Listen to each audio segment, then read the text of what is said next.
почему советская власть, каковы бы ни были преследования сторонников коммунизма от наследия грабительского капитализма, но зато она дает возможность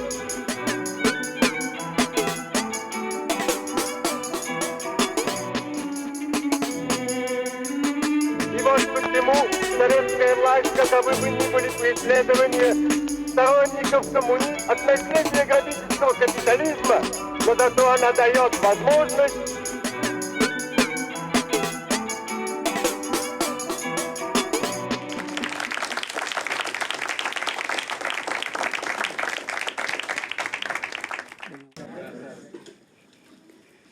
Bueno, como ustedes saben, esta es la primera de las clases o de los encuentros en los que vamos a dedicarnos a examinar lo más fielmente que podamos acontecimientos que conmovieron al mundo. Toma esta expresión del conocido libro de John Reed, Los 10 días que conmovieron al mundo, que son un relato muy pormenorizado, exquisito y dramático de los días que precedieron a la toma del Palacio de Invierno en la ciudad de San Petersburgo. Eso ocurrió en 1917. Esta expresión de días que conmueven, momentos del tiempo que conmueven y que actúan como si el tiempo se partiera en dos, los vamos a trasladar en esta ocasión al siglo XIX y a un año específico que es el año de la Comuna de París. Ese año es el año 1871.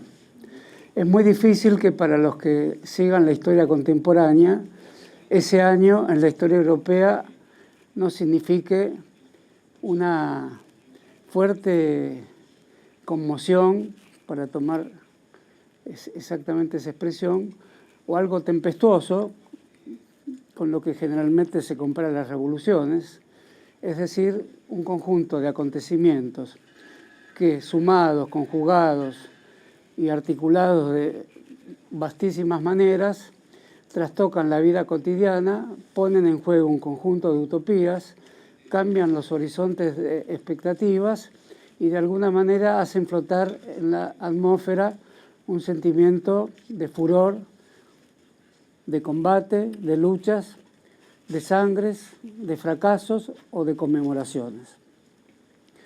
La Comuna de París es un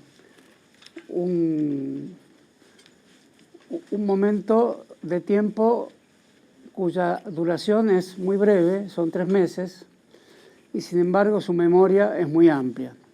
Lo ocurrido en esos apretados meses, sin embargo, es como si un puño que contuviera una enorme multiplicidad de acontecimientos de repente se abriera y los dejara flotando en el aire a modo de una memoria contemporánea que aún no se ha cerrado. Esos 3 meses, al mismo tiempo, de fuerte vertiginosidad,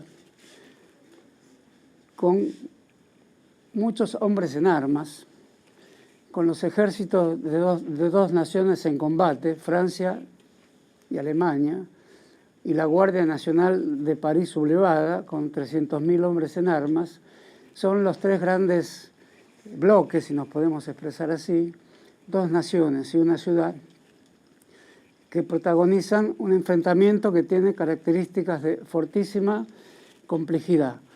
Pero la escasa duración de los acontecimientos y el modo en que esos acontecimientos tienen que ver con la sangre, hay un famoso artículo del corresponsal de Times de Londres que dice que el río Sena, que como saben es un río de aguas oscuras, estaba todo tinto en sangre. Toda esta historia está llena de esas metáforas, pero no podemos descartar que corriera sangre por el río Sena. Eso quiere decir en el centro mismo de la ciudad que era la capital del siglo XIX. Algo había acontecido de tal naturaleza, de tal poder de asombrarnos con lo inesperado, que el vértigo de esos acontecimientos enlazan con la Revolución Rusa, 4 o 5 décadas después, bastante tiempo después, pero la memoria no se había agotado, y tiene repercusiones en todo el mundo. Los días que conmueven al mundo son muy tentadores. Es la tentación de la revolución. La palabra es inocente, se aplica a revolución técnica, a revolución técnico-científica. Voy a hacer una revolución en mi vida, a partir de hoy no seré más el mismo. La idea revolucionaria tiene una antigüedad y ambigüedad que nadie puede negarle, pero si decimos revolución a determinados episodios históricos, se trata de pensar el tiempo como algo que en vez de presentarse a la manera secuencial, dadivosa, que nos permite pronósticos y memorias retrospectivas más o menos organizadas, por el contrario, corta todo en dos. Y ese año de 1971 ocurrió eso en la historia de Francia y en la historia de Europa. En esta historia están involucrados personajes como Marx, que está en Londres, Garibaldi, que actúa en el sur de Francia combatiendo contra los alemanes, Bismarck, el jefe de Estado alemán que es triunfador de la guerra contra Bonaparte III, el sobrino del primer Napoleón, de modo que todos los grandes nombres europeos, y por supuesto a medida que vayamos conversando voy a pronunciar otros bastante conocidos como los de Bakunin, están todos en juego como si una mano misteriosa pusiera esa fecha, clavara una bandera en un inocente calendario y dijera de repente que todos se tienen que hacer cita ahí con sus ideas, sus propuestas, sus idearios, sus programas. Es decir, es como si la historia de vez en cuando, pero de una manera inopinada, les dijera todos los textos, escritos, manuscritos, manifiestos, libros, universidades, enseñanzas, etcétera. Es aquí que tienen que mostrar, es aquí que tienen que expresarse, es aquí que tienen que revelar lo que son. Es aquí que la palabra escrita tiene que mostrar efectivamente lo que nos quiso decir. Y ese es un sentido posible para los acontecimientos que cortan el tiempo, de manera tal que también el calendario de la Comuna de París es un calendario que reitera un calendario anterior. Ya no son los nombres del calendario romano, sino que son los calendarios de la naturaleza. Los nombres de los meses se basan en los tiempos de la cosecha, en los tiempos de la cosecha del vino, vendimiario, en el mes de las brumas, brumario, etc. Eso fue una decisión de la Revolución Francesa de 1789, de la cual la Revolución de la Comuna de París, que se hace 80 años después, soy un poco ligero con las fechas, retoma. Es decir, en primer lugar tenemos un diálogo en el tiempo entre la Revolución Francesa y esta otra que cambia el nombre de los meses. Por supuesto que una pregunta inmediata es si uno cree que una revolución se debe limitar a cambiar los meses. Las personas pueden suponer que si se tienen que dar una cita y decir te encuentro el mes próximo, el mes de septiembre, en la esquina tal y tal, podría ser incómodo si no ocurre nada más decir te encuentro en el mes de vendimiario, en la esquina tal y cual, si es que no cambiaron los nombres de las esquinas también. Entonces, en ese sentido, una revolución no comienza por cambiar los nombres, o a veces comienza por cambiarlos, no es este el caso, pero cuando cambia los nombres de los meses, hace una fuerte intervención en la vida cotidiana. Mueve el diccionario de una manera inesperada. Nadie se lo pide porque nadie considera que un gran cambio en la vida de las personas, tema del cual hablan todos los políticos, contenga en su itinerario de cambios el cambio del nombre de los meses. Fructidor, el nombre que fructifica, el nombre de la primavera, por ejemplo. Bueno, esta revolución se hace, comienza por hacerse en medio de la guerra. Por eso sería más importante haber comenzado a decir que se hace en medio de la guerra entre Francia y Alemania, y no comenzar por decir que cambia el nombre de los meses.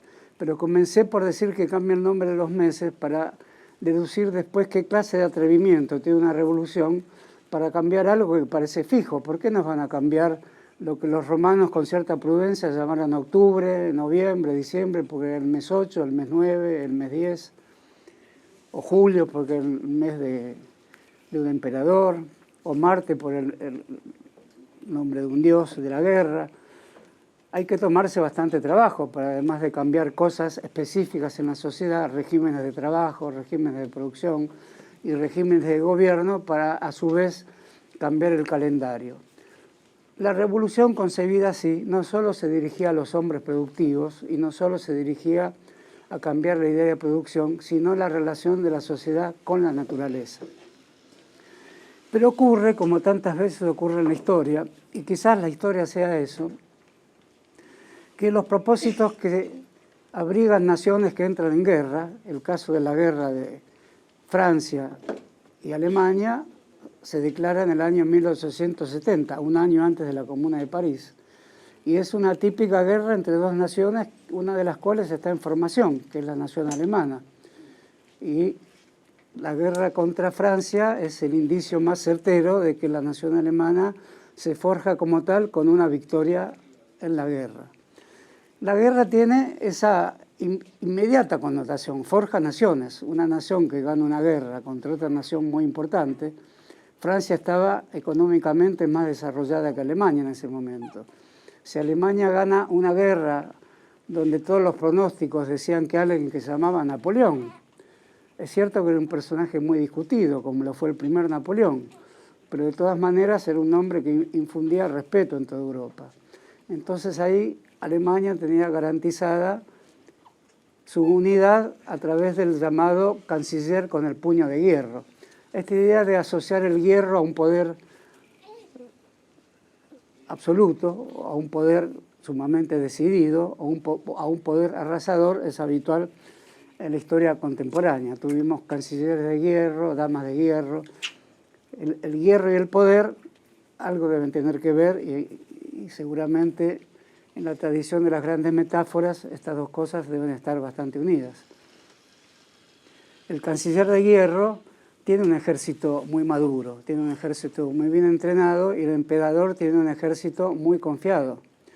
Por eso hay dos batallas centrales en esta historia que tiene a las provincias fronterizas de Francia, Alsacia y Lorena, como un botín, que quedan en manos de Alemania. Esa es la disputa inmediata. Y Bismarck apresa al emperador. Es una guerra que tiene, para quienes la observaron desde lejos, características un poco caricaturescas. Es el caso de Marx, que no esperaba otra cosa que la derrota de Bonaparte, porque suponía que la clase obrera alemana, al ser más desarrollada que la clase obrera francesa, tenía más posibilidades, si triunfaba Bismarck, de a su vez unirse por intermedio de un instrumento que no pertenecía a la clase obrera, que se llamaba Bismarck, y que la clase obrera alemana iba a superar. Por eso, la primera decisión que se toma en Londres por parte de la Internacional Comunista, que se acababa de formar unos años antes, es una apuesta a favor de una nación. Eso merece una pequeña reflexión, que es qué deben hacer las fuerzas nuevas, como aquellas que comenzaron a llamarse fuerzas de la Internacional, y en muchos casos la Internacional Comunista, cuando dos naciones entran en guerra. Este es un tema crucial porque las grandes revoluciones del siglo XIX y el siglo XX ocurrieron como un tercero en discordia cuando dos naciones entran en guerra y aflojan los lazos que habitualmente caracterizan una nación. Son lazos de control, lazos de ciudadanía, donde la ciudadanía son formas de identidad, son identidades constatadas por el Estado, son registros laborales, son políticas sociales, son ausencias de políticas sociales. Por lo tanto, dos naciones en guerra es como que hacen más laxo los sistemas de gobierno, puesto que las economías se transforman en economías de guerra y quedan como vacíos, piezas sueltas, lugares desérticos, lugares que nadie observa con el catalejo autoritario del Estado, que quedan sometidos a la extrema libertad de los pensamientos de una gran utopía revolucionaria que ocurriría en este caso de 1871 en París, cuando los dos ejércitos se enfrentan y uno es triunfador, en este caso el alemán. De modo que al sitiar París el ejército alemán, el embajador el emperador Napoleón III había entregado su espada él mismo a Bismarck en la batalla que se hace en las tierras de Alsacia y Lorena. La batalla es la batalla de Sedan, para decir apenas un detalle de los nombres en lo que ocurre en estos grandes episodios. El ejército alemán avanza hacia París, y París es una ciudad que tiene una fuerza propia. La historia de esa fuerza propia se remonta a la primera revolución, a la Revolución Francesa propiamente dicha, la de 1791, donde 2 años después, en 1793, aparece la forma comuna. La forma comuna es esplendorosa. En la Argentina hay comunas, en todas las ciudades, en la ciudad capital, que ahora se llama Cava, hay sistemas de comunas que son sistemas que favorecen ciertos trámites administrativos. En el caso de la Comuna de París, que proviene de la idea comunal de la Revolución Francesa, nunca estuvo suficientemente claro qué tipo de comuna es respecto a la nación y qué tipo de comuna es respecto a la república. República, nación y comuna son 3 entidades que se justaponen como en una danza o como un minué, donde cada una aporta algo que le retira a la otra, y sin embargo hay una tensión permanente entre las 3. La primera comuna de París fue la que alentó la prosecución de la revolución por parte de los jacobinos. Y los jacobinos, 7 décadas después, tendrán la última ocasión de protagonizar la última gran revolución del siglo XIX, que es la Comuna de París, también llamándose a sí mismos jacobinos. Los jacobinos y la comuna están íntimamente ligados porque aunque nunca hubo una teoría completa de lo que sería una comuna, late en ella la idea de sustituir al conjunto de la nación a través de una federación de comunas. Esto pasa por el pensamiento de Proudhon, que tiene unas décadas posteriores a la primera Revolución Francesa, y Proudhon sí era alguien que había lanzado una tesis de federación de las comunas. Y el impulso federativo, muy diferente a lo que en Estados Unidos se llamó federación, porque tenía más el espíritu de construir una nación, acá se tenía el espíritu de construir una federación de comunas que a su vez tuvieran especificidades productivas propias. Y por lo tanto, el modo de laborar en las fábricas tenía que también suponer un cierto tipo de asociativo de los productores o de los libres productores, capaces de absorber las formas centralizadas del gobierno. Por eso los proudhonianos tienen un papel fundamental en la comuna. Ya tenemos jacobinos, tenemos proudhonianos. Proudhon muere alrededor de los años 40, de modo que no asiste, no es testigo a los acontecimientos de la comuna. Estoy presentando personajes al mismo tiempo que los episodios. Cuando París se ve rodeada por el ejército de Alemania, que es el ejército de Prusia. Prusia es el estado que unifica a Alemania. Y el ejército alemán está compuesto por el ejército de la Alta Baviera, etc. Menciono este último porque un personaje muy conocido en toda la filosofía del siglo XX y del siglo XIX, que es Nietzsche, es un joven soldado enfermero del ejército de Baviera o de la Baja Sajonia. Para la extrañeza de todos nosotros, tanto da. Para el que quiera estudiarlo más específicamente, están todos los libros que esta clase no tiene sobre la mesa, ¿no? Lo cierto es que Nietzsche es un agudo observador de la comuna. Entre todos los personajes que se dan cita en ese gran teatro de operaciones, ese gran espectáculo de sangre y de muerte que ofrece la comuna, y todavía no he dicho nada atinente a cómo circuló esa materia espesa de la historia, que es la sangre. La observación que hace de la comuna es muy precisa, porque la comuna tiene un rasgo muy característico. Está inspirada en ciertas teorías bastante vagas, la de Proudhon, la de los jacobinos. Los jacobinos son centralizadores del gobierno, los proudhonianos son federalistas. En los 3 meses de gobierno las discusiones fueron incesantes y gran parte de la derrota militar de la comuna se debe a lo que todos imaginamos con mucha justeza en relación a las discusiones que cualquier grupo político tiene hoy en esta misma facultad, que produce el lamento habitual. ¿Por qué si nos pudiéramos unir estamos separados? Bueno, la comuna tenía la sede de gobierno y tenía un cuerpo armado que provenía de las lejanías de la Revolución Francesa, que había sido autorizado por el rey, el último rey de Francia. Es decir, la pequeña línea que se canta en el himno nacional francés traducía la relación del cántico con los hombres armados, a las armas ciudadanos, aux armes citoyens. La idea de ciudadano en armas, acompaña todo este periodo, y la Guardia Nacional era de enrolamiento obligatorio o optativo, pero de todas maneras todo ciudadano tenía que pasar por la Guardia Nacional, que a lo largo de toda la historia del siglo XIX tiene distintas manifestaciones políticas, ideológicas, pero estaba siempre compuesta mayoritariamente por los sectores obreros o proletarios. Por eso, a la altura de la Comuna de París, en 1871, al asistir al cerco del ejército alemán, que como digo lo compone el joven Nietzsche, que observa un episodio que ahora mismo vamos a contar, y el cerco incluye, en los primeros meses del cerco, incluye la baja del aprovisionamiento de la ciudad al punto de que prácticamente no hay pan, prácticamente no hay luz, los servicios esenciales no existen, no hay calefacción y es invierno, de modo que la Guardia Nacional, compuesta mayoritariamente por los sectores de la población más sensibles al hecho de que la ciudad dejaba de atender las mínimas satisfacciones elementales de la vida urbana, toman distintas decisiones sobre el armamento y se hacen colectas que permiten comprar más armamento y que se lo sitúan en las alturas de París. El gobierno de Francia,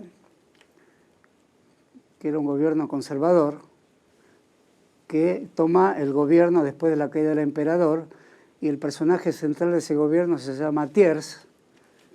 Ese personaje va a ser un personaje importante también en la Argentina, pero es muy importante en la historia de Francia.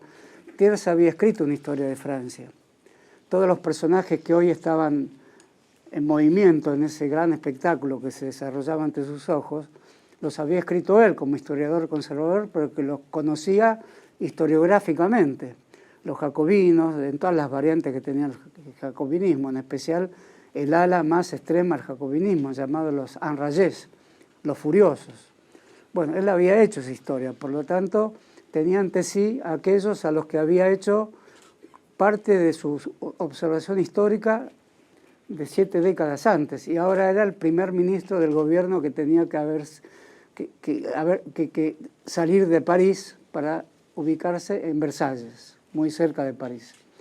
Por lo tanto, Versalles se convierte en la capital de Francia, porque París forma un gobierno de la defensa nacional, primero con Thiers y después la Comuna de París, que son en gran medida los oficiales de la Guardia Nacional electos por la votación de los miembros del ejército, mejor dicho, Guardia Nacional. Vamos a diferenciar porque el ejército de Francia es el que había sido derrotado.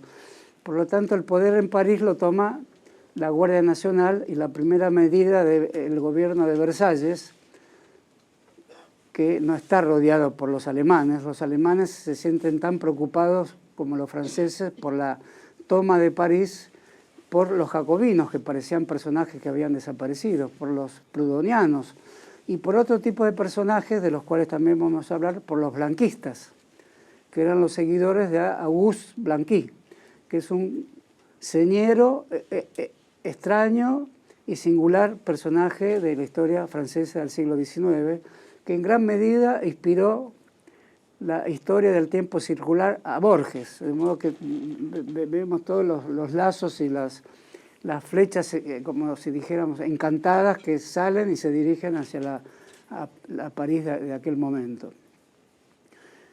Nada más fácil entonces que las burguesías de Alemania, triunfantes frente a Francia, pero la Francia derrotada tenía su burguesía al fin, lo que llamaríamos todo el poder terrateniente y rural de Francia, aunan sus preocupaciones respecto a la situación de París, porque París hace proclamas. París, el gobierno revolucionario compuesto por los los oficiales de la comuna, que son oficiales en gran medida improvisados, otros son oficiales de carrera y otros son los políticos jacobinos, muchos de los cuales su nombre se ha perdido en la historia, otros son los políticos que vienen de los socialismos franceses, otros desertan y van a Versalles.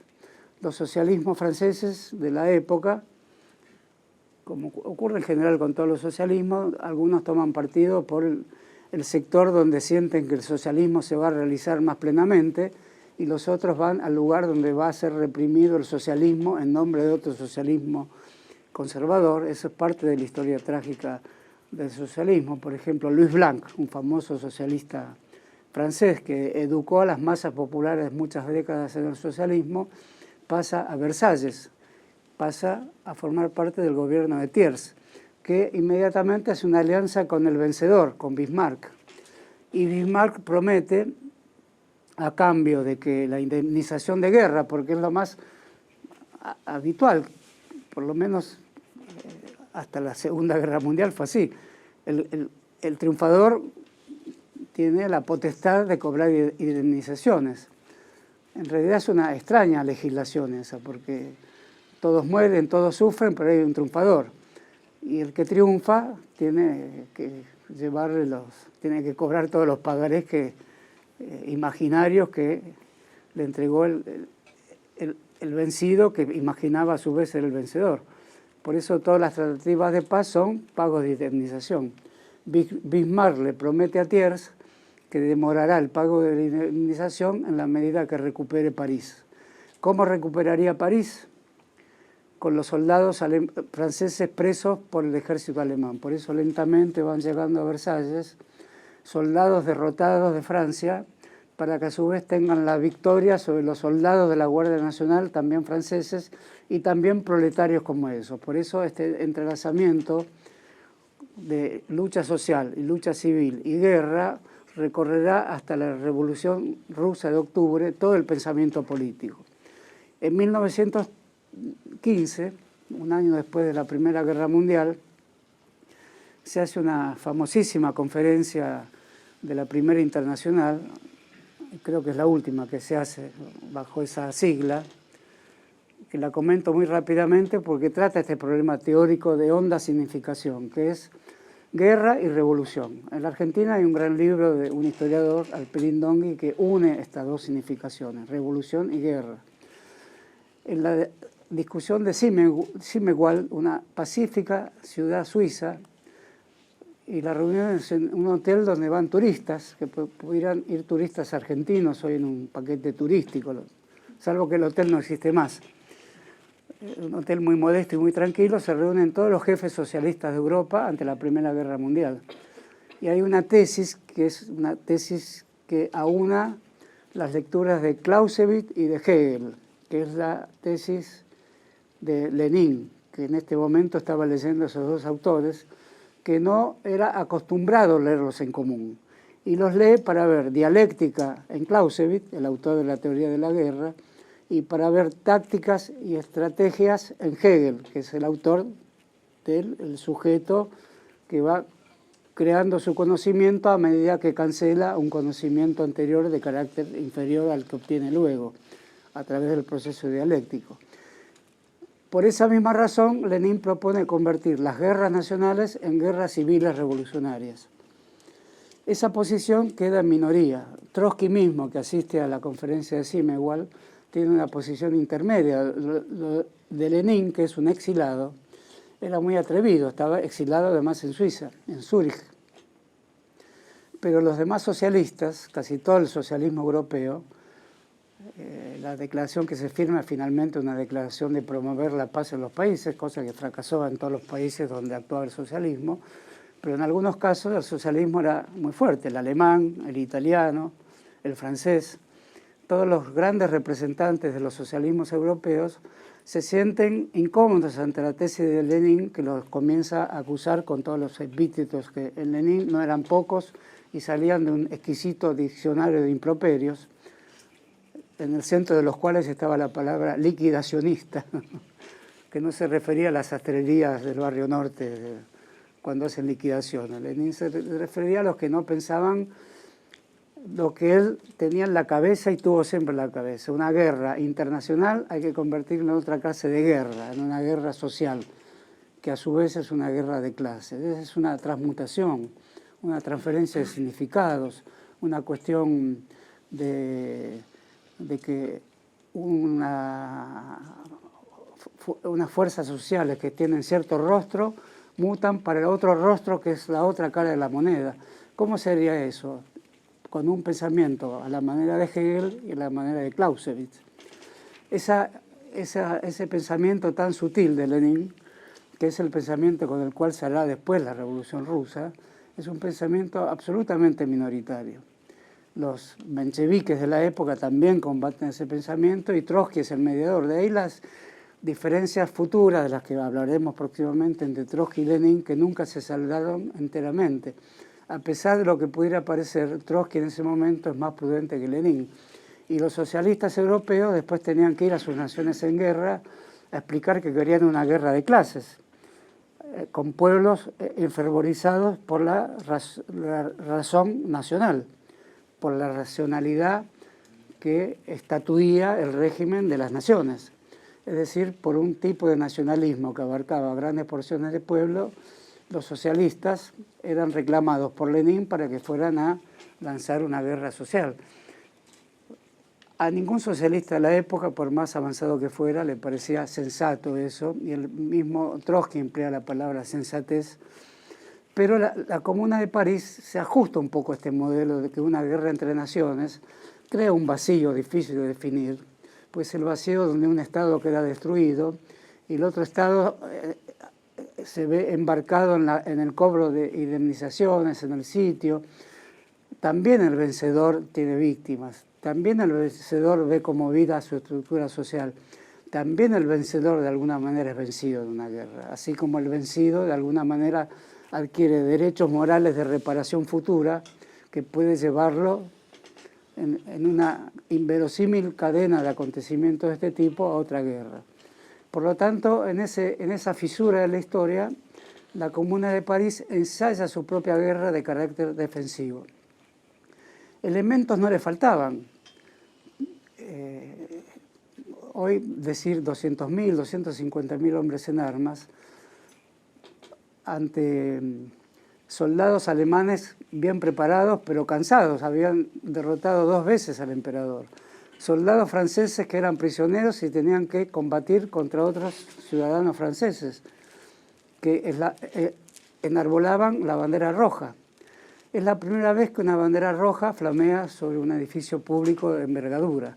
Flamea sobre la municipalidad de París llamada Hotel de Ville. Ese gran edificio del siglo XVII, un edificio de la monarquía, fue incendiado como momento culminante de los acontecimientos. El fuego es un gran personaje, que la Comuna de París está entre el fuego, la sangre y algunas decisiones de corte socialista que ahora vamos a ver. El turista argentino actual, si va a la Comuna de París, al Hotel de Ville, que se llama así, ve un edificio que parece antiguo, pero es un edificio nuevo que se construyó después del incendio. Los incendios recorrían todo París a medida que el ejército comunero se va retirando y las batallas duran 3 meses. Algunas están fotografiadas, algunas están reconstruidas por extras, por actores, algunas son daguerrotipos muy primitivos, algunas son ilustraciones muy precisas de los diarios de la época, porque nunca dejó de haber una fuerte panfletería y no dejó de salir ningún diario que salía antes y los numerosos diarios de las innumerables corrientes políticas de la época, que ahora vamos a leer cuáles, porque sus propios nombres está enunciado qué se quería, por qué se combatía. Los incendios, a medida que se retiraban las fuerzas de la Comuna, que iban abandonando una por una las barricadas, porque fue la última gran guerra de barricadas del siglo XIX, y si no hubo más barricadas es porque Napoleón III había rehecho París, es un episodio muy conocido, las grandes avenidas de hoy, los boulevards. Corresponde un poco a la reforma de Buenos Aires de 1930, el obelisco, la diagonal norte, diagonal sur, la avenida 9 de Julio. Eso es la Buenos Aires de 1930 en adelante. Es lo mismo que París, pero es la París de 1852 en adelante, la que tiene este trazado de grandes diagonales, con grandes plazas centrales, con grandes obeliscos en el medio, en el caso de París el Arco de Triunfo. En ese sentido, una ciudad está compuesta por sus medios de transporte, sus medios de circulación, su estructura habitacional, su estructura de servicios y servicios de todo tipo, y por las marchas sociales. Una ciudad la hacen en gran medida las grandes manifestaciones, y disputan las grandes manifestaciones, se disputan, y no hay ningún derecho público que pueda resolver esto. La disputan con los flujos de tránsito, con el metrobús, con las bicisendas, con las personas que quieren caminar tranquilamente. Por lo tanto, todo conflicto social tiene el siguiente debate: el derecho a circular y el derecho a manifestar. No hay un punto intermedio que haya descubierto ningún sabio inspirado en Montesquieu o en Rousseau. En realidad el problema subsiste hasta hoy. La Comuna de París todavía hace muchas barricadas, si se ven las fotos, si se ven el modo en que estaba provista de armamento. El armamento es un armamento bastante moderno y al mismo tiempo tiene el ferrocarril.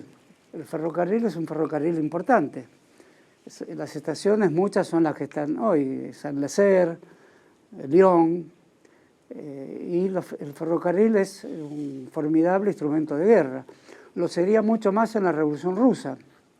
Es famoso el tren de Trotsky, que llevaba alimentos y esperanza a los frentes de la Revolución Rusa. Aquí el tren recorría un camino mucho más estrecho, iba, como quien dice, de la estación Retiro para poner en kilómetros la París de aquel momento, que estaba rodeado por una muralla que había construido el propio Thiers, a Avellaneda o a Lanús. Pero el ferrocarril era un fuerte instrumento militar de la Comuna. Y la Comuna tenía otra particularidad: era un instrumento, un ámbito electoral. No solo se elegían los oficiales y se elegían los generales, sino que en el primer llamado a elecciones, que es para constituir un gobierno de la defensa nacional, donde la burguesía o los conservadores también participan por poco tiempo porque perciben que tienen una minoría que era superada por toda la votación obrera. Por poco tiempo porque se construye un consejo de la Comuna que funcionará en la municipalidad, el Hotel de Ville, y ese consejo es un consejo que toma medidas político-militares, que se las pasa al Consejo Militar, que a veces toma medidas políticas. Y como en ambos lados hay fuerzas políticas con diputados de todas las extracciones, por ejemplo, los que están vinculados al Internacional, y algunos son marxistas, muy pocos, son 9 o 10. Los diputados son más de 100. Marx, que observa atentamente desde Londres, ve con ciertas dudas a la Comuna, porque como todo episodio abrupto, como si surgiera una chispa, y la idea de chispa es una idea que acompaña las revoluciones. El primer diario importante de Lenin se llama Iskra, que es la chispa. Acá podemos percibir cómo el ruso tiene algo, como la palabra chispa tiene algo del sonido, la onomatopeya que se produce cuando una especie minúscula del fuego se quiere autonomizar, ¿no? Hace como un grito de agonía. Eso sería la chispa, si se puede definir así. O cuando todavía existen los viejos encendedores de perilla, hay una chispa y hace como incluso el encendedor se llama clic o magiclic. Bueno, iskra suena a chispa también. Y acá esta revolución era como una chispa inesperada. Marx, que es un hombre de gran ingenio, entendiendo por ingenio la capacidad de ver los grandes panoramas históricos y los detalles minúsculos, no está enteramente convencido que el detalle de la Comuna, con lo minúsculo que es, sea lo suficientemente importante como para merecer el apoyo de la Primera Internacional. No obstante, no tener este grupo en formación, demasiados representantes de París. París tiene su propio socialismo, sus proudhonianos, sus blanquistas, De modo que Marx emite algunos comunicados iniciales en apoyo a la Comuna, pero muy reticentes. Y en uno de ellos lanza una duda, que es una duda que ya había expresado en un escrito anterior muy importante, que es el 18 Brumario. El 18 Brumario es la historia del gobierno de Napoleón III en su apogeo. Y lo acusa de repetir historias anteriores, de ser una forma circular de la historia, de estar enamorados del pasado sin saberlo, porque son una burguesía tan insegura para hacer sus cálculos históricos que tiene que vestirse con togas antiguas. En este caso son las togas romanas. Entonces, estas actúan a la manera de vestiduras que imposibilitan e inhiben al movimiento social.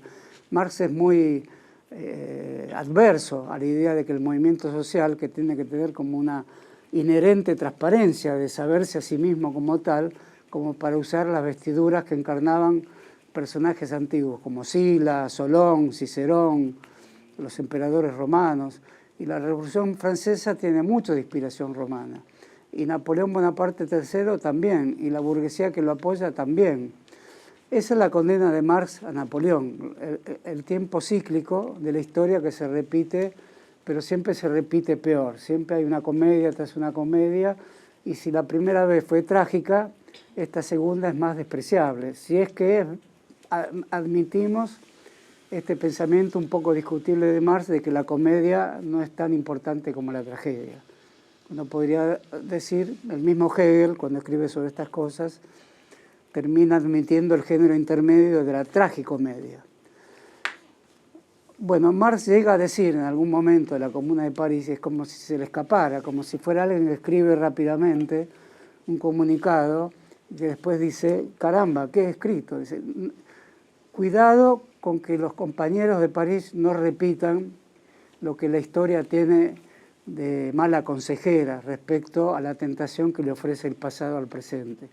Cuidado con que el pasado, que ya fue repetido tantas veces en Francia, no ocurra con la clase obrera de París.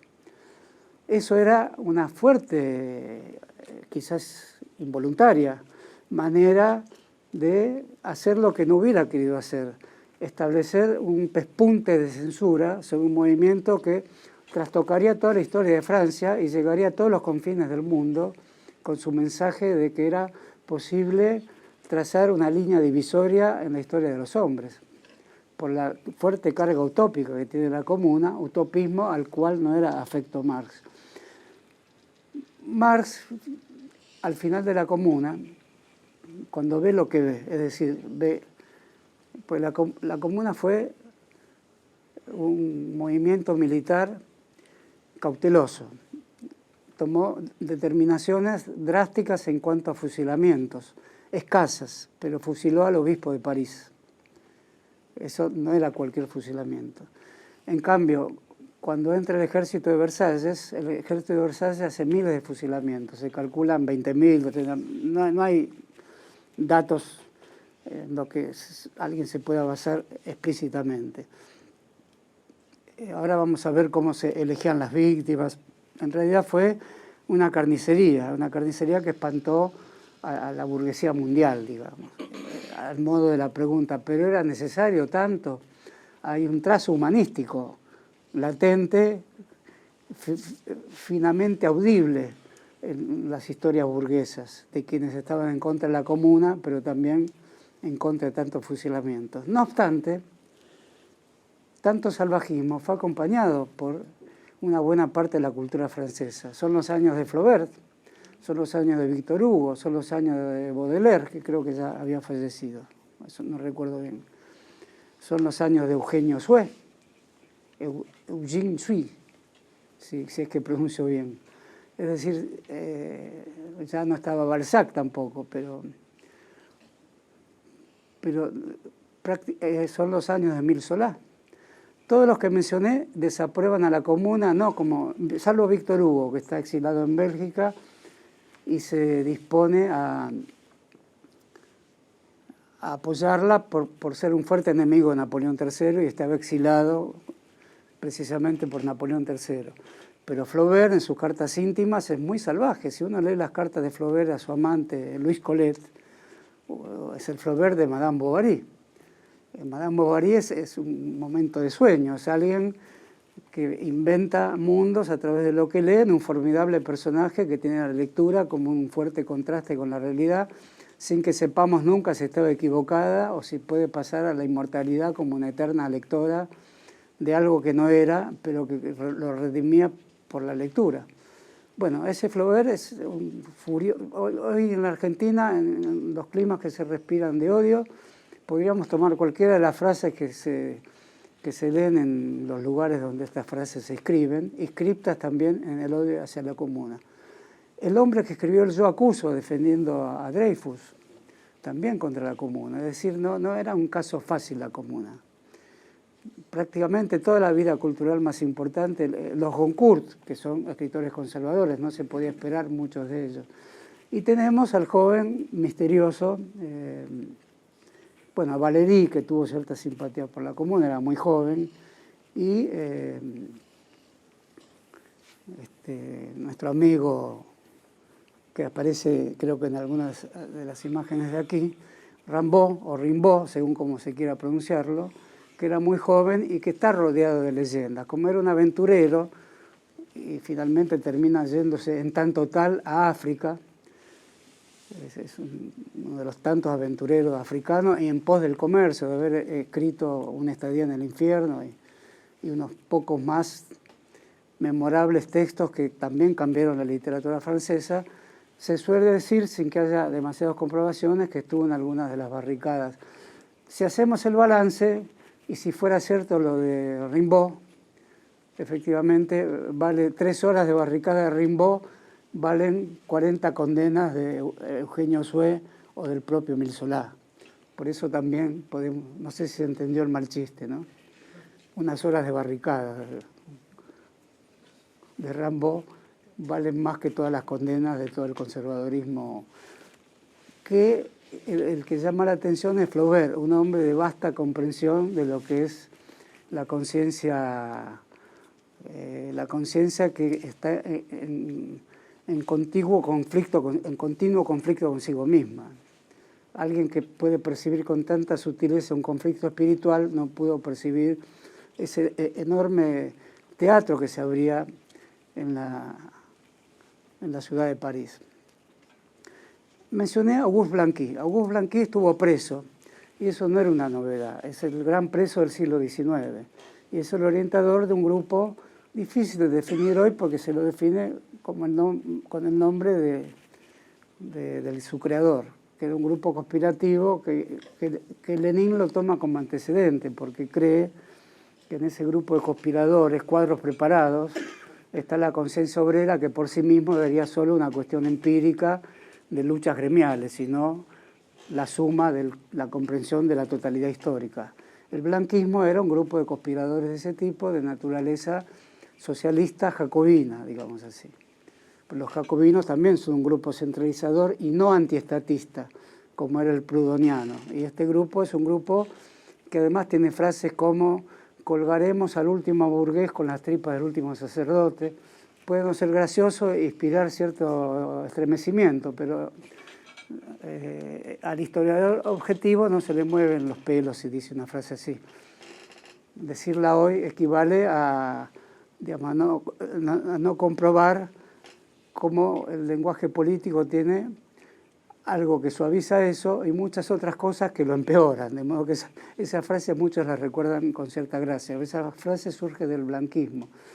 Contra la iglesia, contra la burguesía, contra los grandes burgueses, contra los rurales, contra los grandes terratenientes y por supuesto contra Thiers, contra Guizot. Blanqui es apresado después de 1848. Por eso pasa a la historia con el nombre de l'enfermé, el preso, el encerrado. En la historia de los grandes presos que escriben, tenemos después a Gramsci, como el único equivalente del siglo XX de importancia, poniendo obra y obra. Ahora, Gramsci está encarcelado del 27 al 37, 10 años. Blanqui 40, o sea, hay que aguantar 40 años de cárcel. Y durante esos 40 años dirige operaciones, tiene, por supuesto, como todo preso, quizás menos antes que ahora, pero hay comunicaciones con el exterior, está preso lejos de Francia, por lo tanto la comuna estalla sin él estar presente. Aunque es una suerte de grupo no mayoritario, pero muy activo, tanto en la Guardia Nacional como en la municipalidad, el Hotel de Ville. Blanqui escribe este libro. Bueno, no lo tengo acá. Sonamos. O lo dejé en la valijita ahí atrás. Escribe un libro en la cárcel, que es un libro llamado La eternidad por los astros. Y es una teoría astrológica que resultaría inesperada para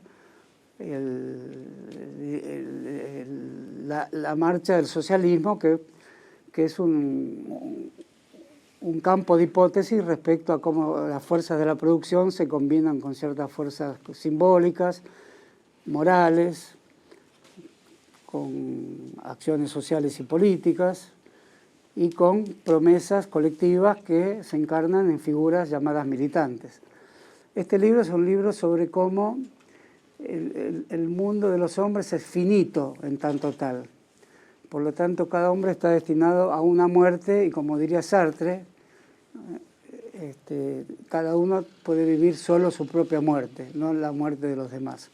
Pero Blanqui le agrega que en el cosmos hay muchos otros planos, hay muchos otros astros que replican a la Tierra. Y en esos otros astros hay socias de cada uno de nosotros. Por lo tanto, si el hombre es finito, sus socias infinitos lo hacen finito en la vida que cree tener e infinito en las múltiples vidas que tendrá. Es decir, es una suerte de extraña religión cosmológica que convive con un socialismo de tipo autoritario, diríamos hoy, para simplificar malamente lo que tantas veces le dijeron a Blanqui además. Esta parte fue muy omitida de la historia posterior del socialismo francés y de la historia del blanquismo. Por ejemplo, Lenin, que dice haberse inspirado a Lenin, en Blanqui jamás menciona este libro, La eternidad por los astros, pero en 1920 ya lo menciona Borges. ¿Dónde lo conoció Borges? Es extraño. Y Borges durante varias décadas más, hasta olvidarlo, porque Borges hacía un chiste con el olvido, diciendo que todos olvidábamos, aunque no creía necesariamente en eso. Pero en verdad él olvidaba bastante. Así que a mediados de los 30 o de principios de los 40 desaparece de la obra de Borges la idea de la eternidad por los astros. Pero tanto él como Bioy Casares, que conocían los asuntos de la comuna, lo único que salvaban era ese libro. Uno diría que vivos, claro, eran dos señores conservadores. No tanto Borges, porque había escrito en su juventud poemas saludando a la Revolución Soviética. Pero de todas maneras revela qué horno en ebullición había en la Comuna de París, con ejércitos en una suerte de gran guerra civil, con los ejércitos alemanes mirando cómo había una guerra civil entre soldados franceses que se mataban encarnizadamente, sobre todo los de Versalles. Entonces, que hubiera ese libro que se escribió en la cárcel revela qué tipo de atravesamiento, por decir una palabra rara, qué tipo de expansiones tenía el socialismo y el jacobinismo francés desde el punto de vista literario. Porque ahí hay un indicio de misticismo, un indicio de esoterismo, un indicio de surrealismo incluso. Es decir, no podemos ignorarlo si queremos hacer la historia completa de lo que después fueron las vanguardias culturales del siglo posterior. Otra cuestión de la Comuna de París es precisamente respecto de Blanqui, porque es que muere precisamente en 1871. Lo entierra la Comuna de París, pero había sido pedido en un intercambio de rehenes con el obispo de París, Darbois, y las conversaciones estaban adelantadas, y Thiers al último momento niega el intercambio de rehenes. Un obispo por un cosmólogo no está mal. incluso desde el punto de vista de la sabiduría astrológica, más interesante era Blanqui que el obispo de Arbois.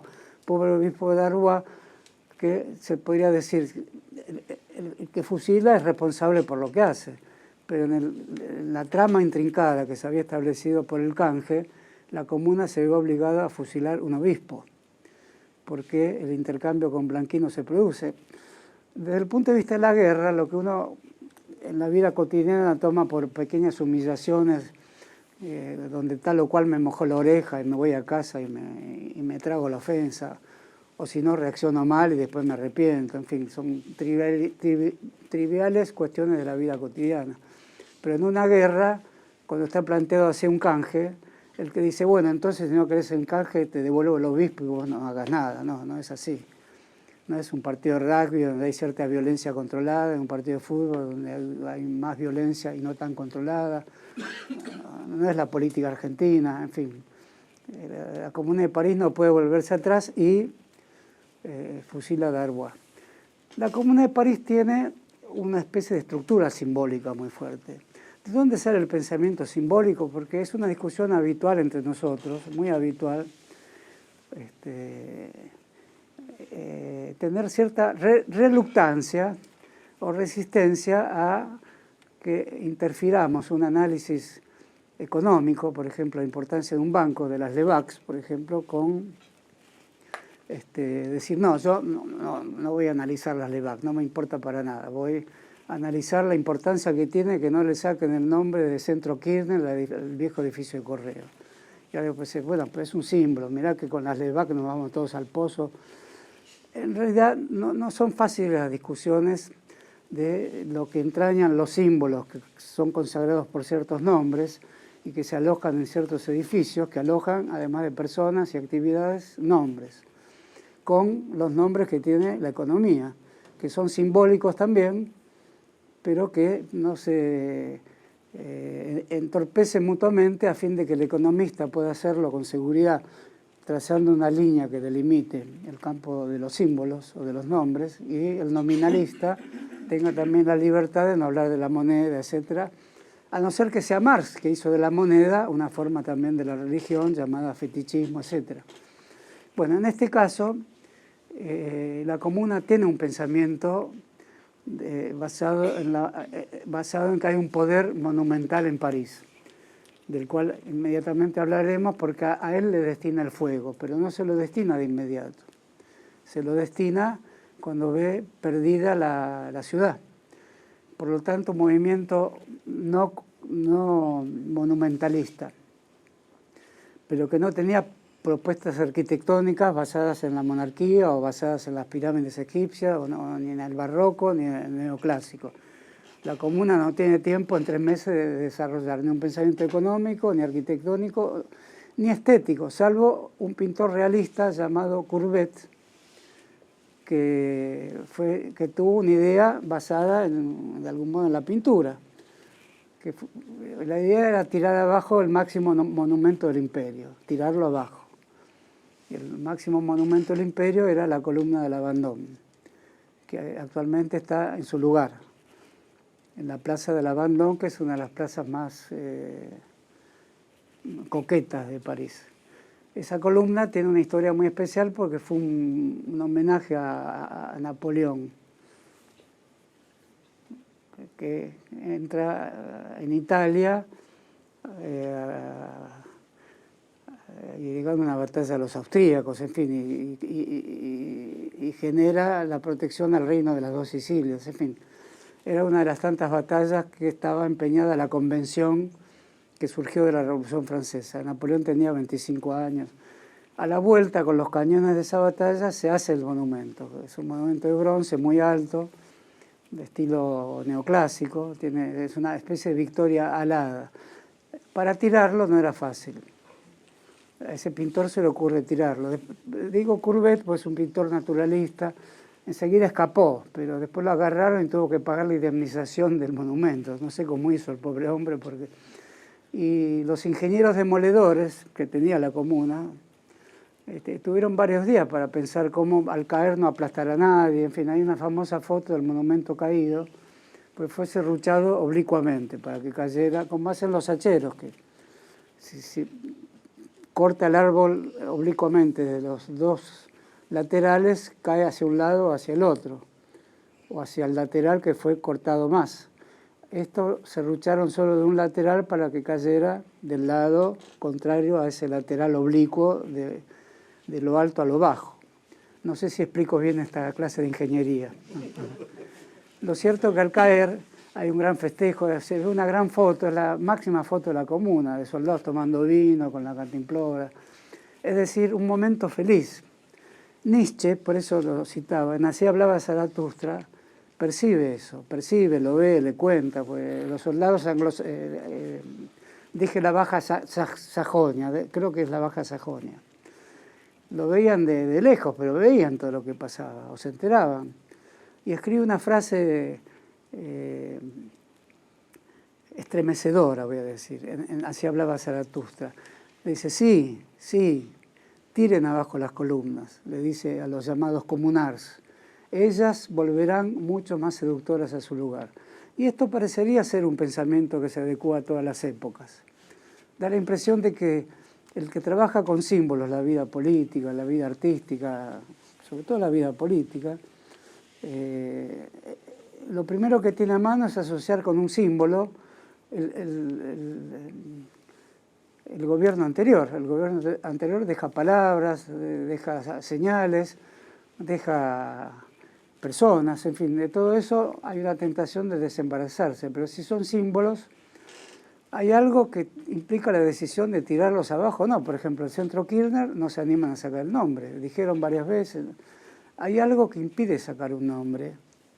El nombre es un nombre que se escribe en el registro civil de los más laicos que hay en el mundo. Son instituciones laicas, se llaman registro civil. De otro modo es el bautismo eclesial. Si es el registro civil, se puede ir con un abogado y decir, no quiero tener este apellido que me molesta, y algún nombre, alguna letra se puede cambiar. Bueno, hay una tentación de ese cambio y hay una tentación de no hacerlo, porque todo nombre civil tiene una pequeña aura sagrada. Por más pequeña que sea, esa aura sagrada comienza cuando lo sacás, cuando lo tirás abajo, cuando lo escupís. Mientras tanto pasa desapercibido. Ah, la calle Evaristo Carriego, no me importa, la calle Carriego. Pero si uno pasa y lo escupe, ahí comienza la vida de un signo que fue injuriado, o la vida de un signo que fue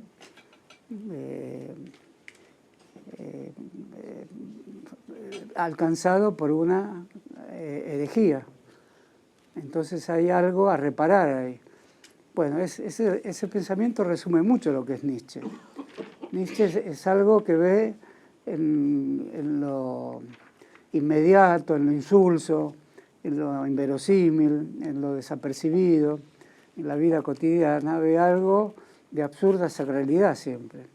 Y detrás de esa absurda sacralidad hay una forma del poder.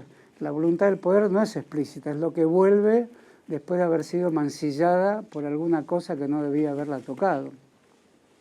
Bueno, es lo que pasó. Inmediatamente después de la caída de la Comuna de París, vuelve la columna, no sé, tardaron un par de meses, la pusieron, si ahora van a verla está igual que antes. Y al mismo tiempo se construye la gran iglesia de las alturas de París, que creo que es la iglesia de la Madeleine, disculpen, del Sacré-Cœur, por suscripción popular, porque es el gran festejo de haber recuperado ni más ni menos que París. Bueno, todos los episodios que hoy se conocen tienen una vastísima bibliografía, tienen una cantidad de textos de gran importancia. Los escritores que cité en contra de la Comuna son parte de un estudio bastante reciente que está en castellano, Los escritores contra la Comuna, que son prácticamente la plana mayor de los escritores de Francia. Ahora no me acuerdo el nombre, la próxima vez lo traigo. La Comuna de París de Marx es un escrito reparatorio, él había tenido dudas. La Comuna de París, que por suerte lo traje, a efectos de exhibicionistas, la Comuna de París es un escrito breve de Marx, continuación del 18 Brumario, está escrito un poco con esa idea, de que finalmente los proletarios de París pagaron por su sangre el haber decidido no repetir la historia. Dentro de esta gran historia se destacan varias figuras que hoy no le dicen nada a ningún francés contemporáneo. Por ejemplo, un jacobino conocido, Delescluze. Yo varias veces le pregunté a amigos franceses, ¿conocen a Delescluze? No, ¿quién es? Nadie lo conoce, como una figura ignota del siglo XIX argentino. ¿Conocen al comandante Prado? Bueno, algún estudiante de literatura. Al ver que estaba perdido, prefiere una muerte en la barricada, la muerte jacobina. Sube a la altura de barricadas hechas con los adoquines de la calle. Sube a la altura de la barricada, se pone la bufanda roja y muere de inmediato por los tiros que vienen del ejército de Versalles que venía avanzando. Y el otro gran episodio es el de Louis Michel, hablando de banderas rojas, de Echarpe. Lo que en castellano es el echarpe, es una palabra en realidad francesa, ¿no? Acá diríamos bufanda. Todos los comunards la usan sobre el pecho. Louis Michel es la femme de la Comuna de París. Hay una foto muy famosa de ella vestida con el uniforme de la Guardia Nacional. Cuando el juez de Versalles la interroga, dice, pero usted se vestía de hombre. Dice, lo hice un solo día para refugiarme en una trinchera. Efectivamente hay una foto vestida con el uniforme de la Guardia Nacional. Lo cierto es que está a cargo del cuerpo de enfermeras, es una figura fundamental y su formación es de un estilo que hoy llamaríamos de un anarquismo antiestatista muy riguroso. En la Comuna está esa cuestión que Marx trata con mucho cuidado. Este texto de Marx es el tratado respecto a qué es el Estado. El Estado no tiene que ser algo que los comunards deben tomar para ponerlo a su servicio, sino que tiene que extinguirse lentamente. Y Marx concede bastante a la teoría anárquica del Estado. Es por la Comuna que cambia un poco su visión del Estado. Y Lenin retomará esa discusión también concediendo a la manera en que Lenin no le hubiera gustado hacerlo demasiado, a cierta tradición anarquista de que el Estado debe extinguirse lentamente, pero extinguirse, debe ser aniquilado, pero no de inmediato. Esa fue una gran polémica de Marx con Bakunin, que también actúa en la Comuna, pero en Lyon. La Comuna de Lyon es derrotada mucho más rápidamente, porque la Internacional ya estaba dividida entre Bakunin y Marx, que al principio estaban juntos. Esa fue una lucha descarnada entre estos dos grandes personajes. Hay que recordar que Garibaldi intenta también con sus tropas llegar a París antes de que se declarara la Comuna de París, pero lo hace en nombre de la República Universal. Garibaldi es una figura muy interesante, problemática, quiso fundar una república propia en Brasil, combatió contra Rosas en Montevideo y era una figura romántica por excelencia. Y en la ocasión de la Comuna de París también se presenta como diputado y es elegido como diputado en nombre de lo que la Comuna también contenía, que era la idea de la República Universal. Bueno, Louis Michel salva su vida de la fila de fusilados. Las elecciones son si era alto, si era bajo, si era de tez morena o si no era de tez morena. Lo elegían los generales de Versalles. Y los fusilamientos son innumerables. Ella es una de las que se salva. No son muchos los que se salvan y van o a Cayena, la famosa prisión francesa en la Cayena de América del Sur, digamos, o a la Nueva Caledonia, que es la otra cárcel francesa. Y ahí van muchos comunards presos, y están 10 años hasta que hay una amnistía. La Tercera República los amnistía. Entre otros, Clemenceau, que había estado en la Comuna también, que después será el que reprima todo el movimiento social francés. Gambetta, el diputado que sale en globo de París para buscar auxilio al ejército de Garibaldi, que después será también un diputado conservador. La Comuna es el fomento indispensable para entender la futura historia de Francia, la que vendrá. Bueno, Louis Michel, cuando regresa a París de la Nueva Caledonia, los nativos de Nueva Caledonia, canacos creo que se llaman, En 1880 tienen una pequeña insurrección contra el poder francés en Nueva Caledonia. Todos los comunards se apartan, porque los comunards eran comunards en París, como Amadeo Jacques, que era un republicano en París. En la Argentina fue al Chaco a hacer una expedición y declaró que los indios del Chaco había que exterminarlos a todos porque no eran civilizados.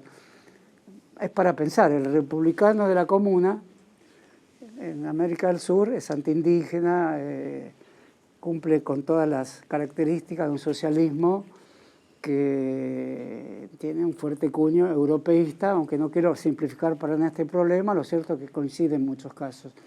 La única que se asocia a los canacos es Luis Michel, y que como conservaba su bufanda roja, al irse, porque la obligan a irse, no quería irse porque quería participar de la insurrección canaca, deja la mitad de la bufanda roja en Nueva Caledonia. Es un gran simbolismo de la Comuna de París porque es el único acto de una insurrección en el centro de Europa, en el centro del corazón financiero de Europa. Digamos que podría ser Londres, pero París no lo era menos, porque ahí estaba la banca Rothschild. Y es la única evidencia que la Comuna de Europa tenía un pequeño trocito de tela entregado por una mujer a los habitantes aborígenes de una isla que está encima de Nueva Zelanda, ocupada por Francia. No me acuerdo en qué momento es una república independiente, eso no estoy muy seguro. Miren todos los temas que les queda para investigar. Marx hace otra crítica, y es una crítica muy fuerte, esta que es el carácter no económico que tiene la Comuna de París. Prefirió tirar abajo la columna al Abandón, y Rothschild quedó con su banca tranquilamente en París. Bueno, ese es un tema fuerte de la Comuna, es decir, no fue economicista, por decirlo así. No vio la cuestión que veía Marx, que era que había que tomar un poder que se vinculara al ámbito donde surgían las fuerzas productivas, a partir de las cuales la superestructura jurídica, económica, artística, etcétera, podría estudiarse. No siempre Marx defendió esa tesis que hoy ilustro de una manera tan pobre y tan poco graciosa respecto a Marx, pero mucha herencia del marxismo bebió de esa fuente tan primitiva.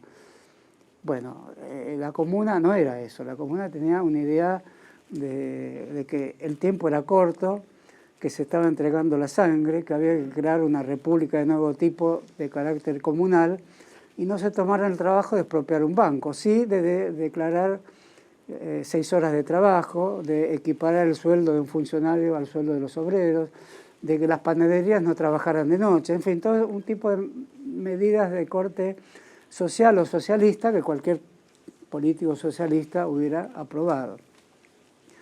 Queda ahora para terminar, me voy con el sentimiento de que lo principal no lo he explicado, pero ¿qué profesor no se va con ese sentimiento? La diferencia es que yo lo confieso. La próxima vamos a ver el Estado y la Revolución, que es el eslabón entre la Comuna y la Revolución Rusa. Es acá donde Lenin dice, lo que vamos a hacer es lo que hizo la Comuna, pero no pudo terminar, es decir, extinguir el Estado, ¿no? Y disputa la defensa de la Comuna con los que ya la habían olvidado. Esto es 1917. Vamos a ver cómo defiende Marx para terminar.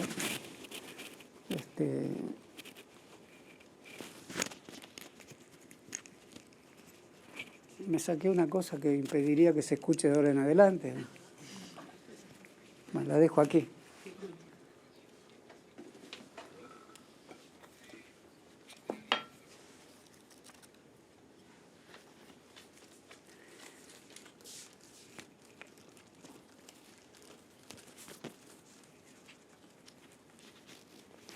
Porque atrocidad por atrocidad, ¿cómo podríamos decir esto? Porque si podemos pensar esto, podemos pensar la historia realmente. La Comuna estaba armada. Si uno está armado, ocurren cosas.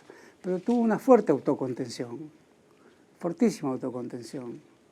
Es decir, tenía presos, no fusilaba. El fusilamiento del obispo, que suena, estremece, es por el episodio del canje con Blanqui, que era la figura central de la época. pero la comuna fue su habiter in modo, digamos. No hacía el ejército de Versalles, estimulado por los diarios, por los escritores, los grandes escritores de Francia, muy leídos de la época. Imagínense Eugenio Sue, Los Miserables de París, los folletines más leídos de Francia. Por eso Marx se lanza a defender el fuego de la comuna, que quemó la municipalidad, trasladen todo a Buenos Aires, las Tullerías, que era el Palacio del Rey, casi queman el Louvre, 4 o 5 edificios más de esas, con petróleo. El petróleo es otro gran protagonista. Y las mujeres de la comuna eran las encargadas, según la prensa de Versalles, por eso las llamaban las petroleus, las petroleras. Hoy llamamos petroleras a otra cosa, ¿no?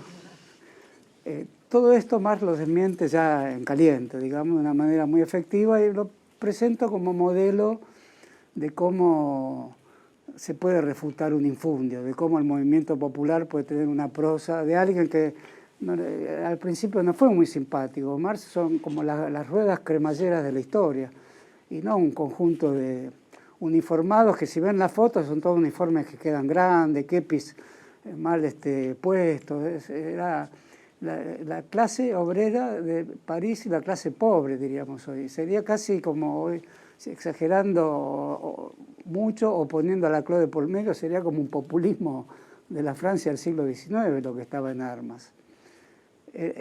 Incluso todos los escritores que mencioné dicen, es la barbarie, con esa o sin esas palabras.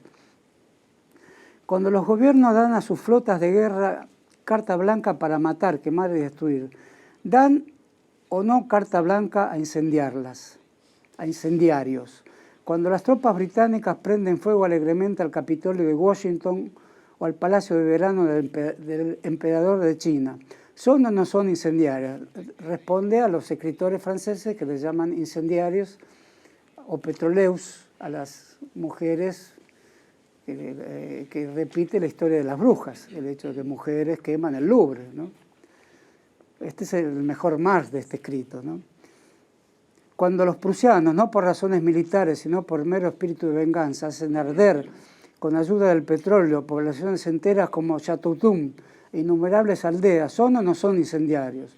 Cuando Thiers bombardea París, Sarmiento va a verlo a Thiers, le presenta el Facundo a Thiers, a Guizot, asiste en los viajes. Sarmiento tiene una carta excepcional, una carta donde describe una sesión donde habla Thiers en el Parlamento, año 1847. Thiers era el primer ministro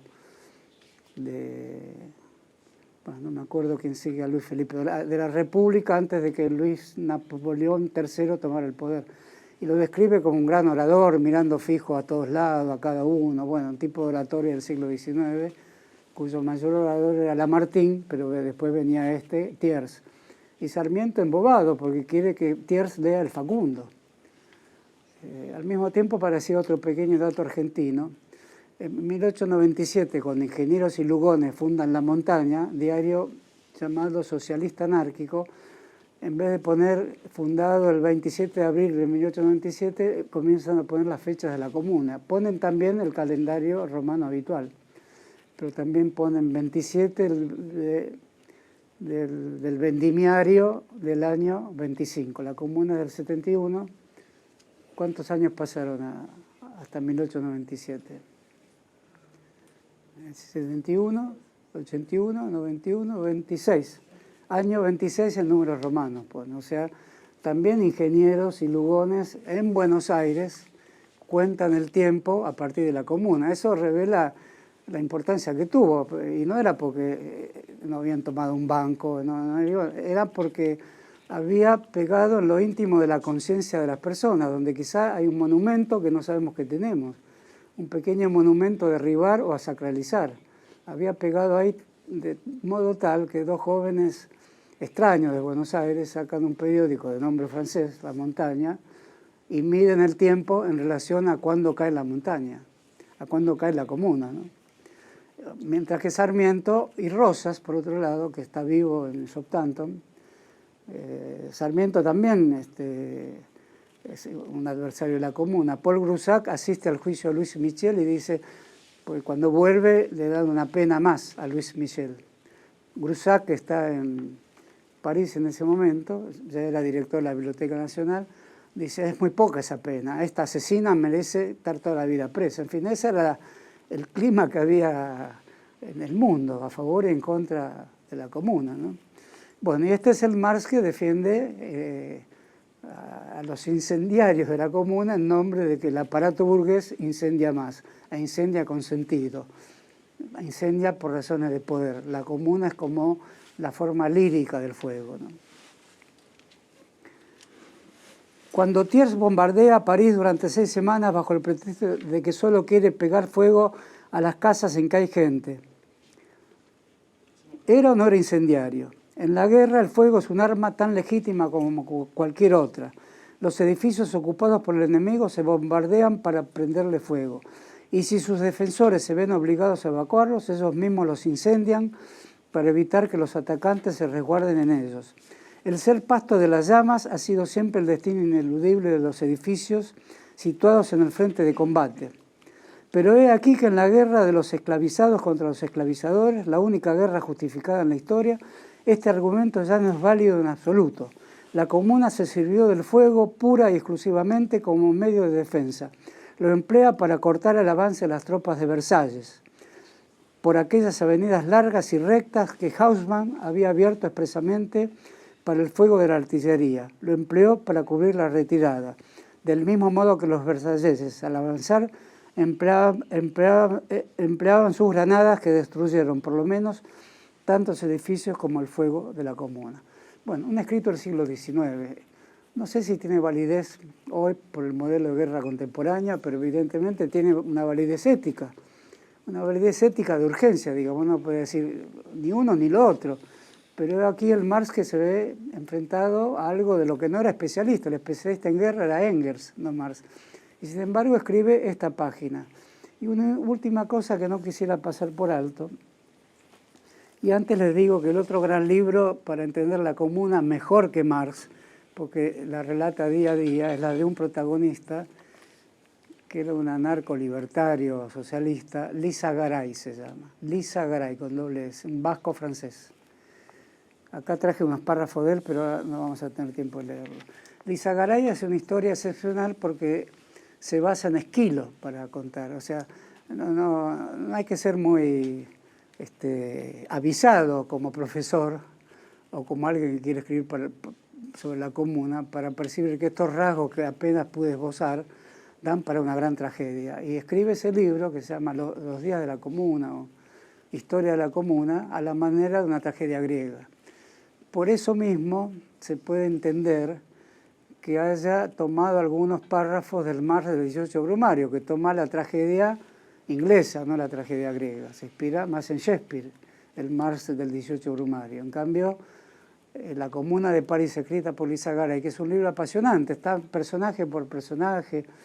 Esto que tomé de Louise Michel está escrito por Lisa Garay. También Louise Michel tiene muchos libros, murió siendo una mujer muy vieja, en 1902, 1903, siempre manteniendo la fe anarquista y fue una de las grandes anarquistas feministas europeas. Y su libro de memorias es de donde tomé la historia tan linda de la bufanda que la deja con los nativos insurgentes de lo que después se llamaría el tercer mundo, ¿no? Bueno, en el 18 Brumario, Marx dice, al terminar el 18 Brumario,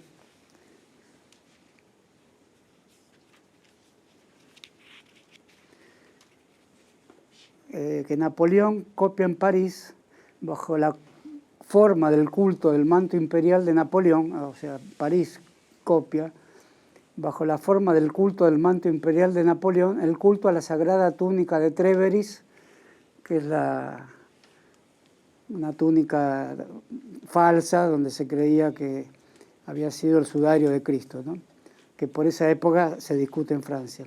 Pero si por último el manto imperial cae sobre los hombros de Luis Bonaparte, la estatua de bronce de Napoleón se vendrá a tierra desde lo alto de la comuna de la Vendôme. Esto lo escribe Mal en 1851, es como una profecía. La columna de la Vendôme fue tirada abajo 20 años después. Y esto Marx lo escribe en 1851. Bueno, veamos lo que escribe Lizagaray. Lo escribe en 1875, 76, 4 años después de la Comuna. Pues él es uno de los que escapa a Inglaterra, ¿no? Lizagaray.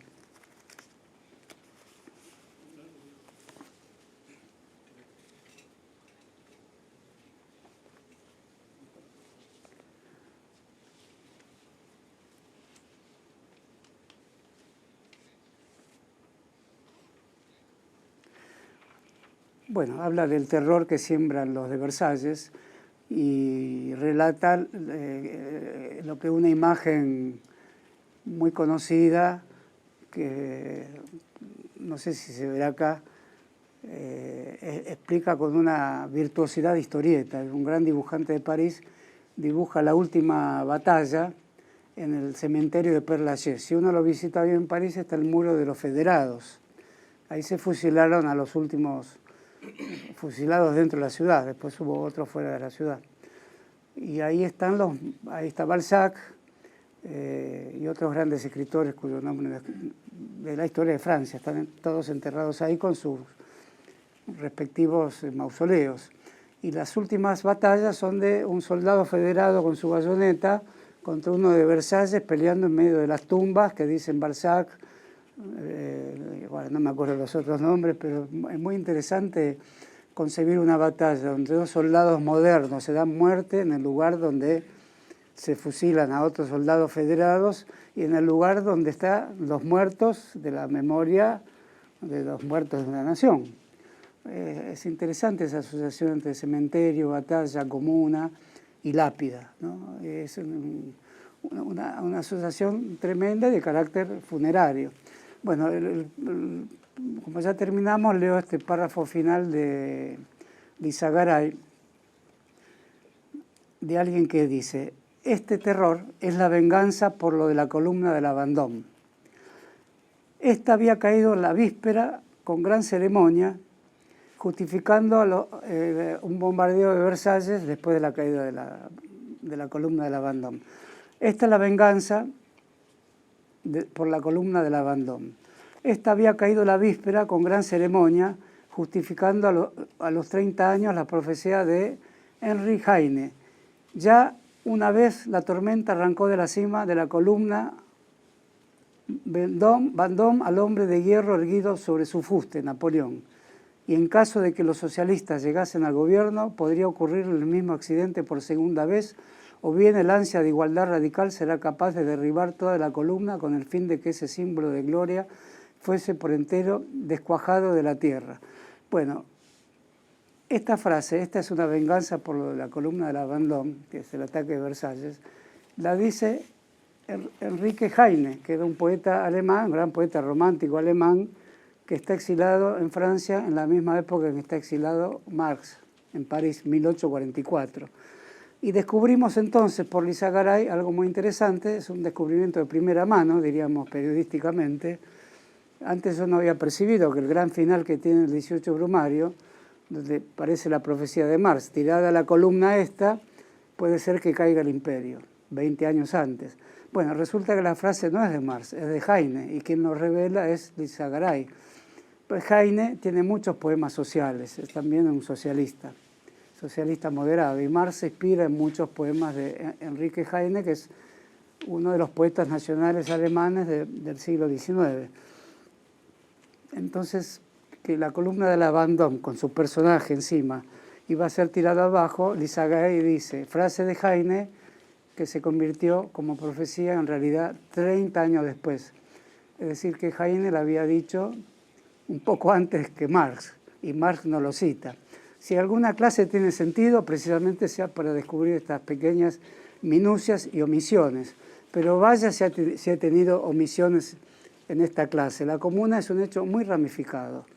La idea de comuna es muy atractiva, tiene un aire medieval, pero los comuneros se empeñaron mucho en aclarar que no tomaban nada del medioevo, pero tampoco la definieron muy bien.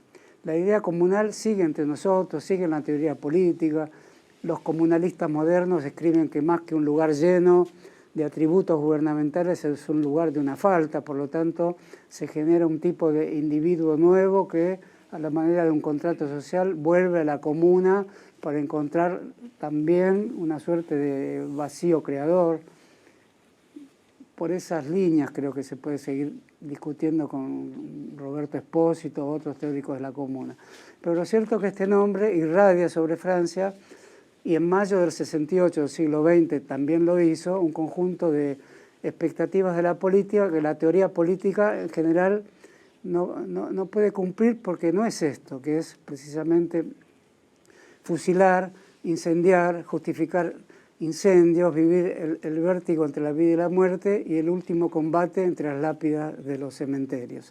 Si entendemos algo de todo esto, que cuesta entender, porque los textos habituales que leemos no tienen el sentido de un festejo, el fuego, la promesa de un mundo nuevo o posteriormente una lápida, y todo eso encerrado en un interregno, es decir, entre lo que ocurre entre dos reinos. Eso, puesto sobre la mesa en los debates argentinos de hoy, por lo menos nos ayuda a comprender de la historia cómo hay que leerlo o cómo hay que leerla en los momentos de peligro. Bueno, con esto terminamos la clase de hoy.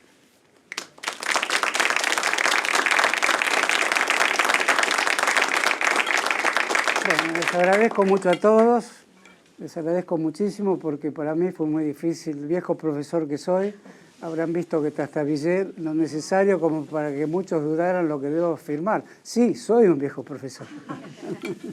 Bueno, muchas gracias. Vamos a ir a una sección de preguntas. Sí. ¿Alguien quiere hacer una pregunta? Horacio.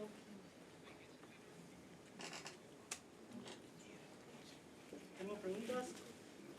¿Alguna pregunta, por favor?